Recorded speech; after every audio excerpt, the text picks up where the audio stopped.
तेलंगाना के संगारेड्डी में मंगल के रोज वजीर आजम मोदी ने कहा कि कांग्रेस वाले मुसलमानों को रातों रात ओबीसी बना देते हैं। हमारे तेलंगाना में जो लिंगायत मराठा समाज के लोग हैं उसमें 26 ऐसी जातें हैं जो ओबीसी में जाने की मांग कर रही हैं। लंबे वक्त से इस पर बहस चल रही है। कांग्रेस वालों को मराठा लिंगायत इन 26 जातियों को ओबीसी बनाना मंजूर नहीं है, लेकिन मुसलमानों को रातों रात ओबीसी बनाया गया। उन्होंने कहा कि जब तक वो जिंदा हैं एससी एसटी ओबीसी की कीमत पर मजहब की बुनियाद पर मुसलमानों को तहफ़्फ़ुज़ात नहीं देंगे।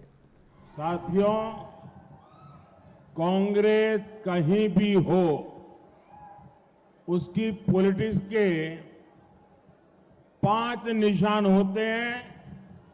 उसके पंजे जैसे 5 निशान है। पहला, झूठे नारे, झूठे वादे।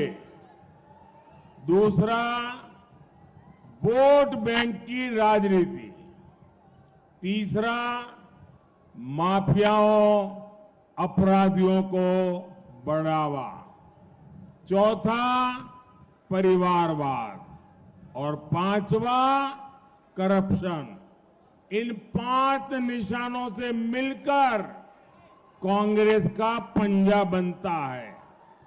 अब तेलंगाना में भी लोग कांग्रेस के इस पंजे को महसूस कर रहे हैं। तेलुगु फिल्म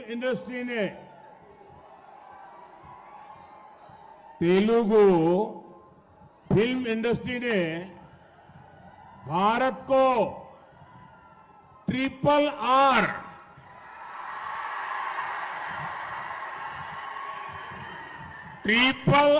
जैसी सुपरहिट फिल्म दी।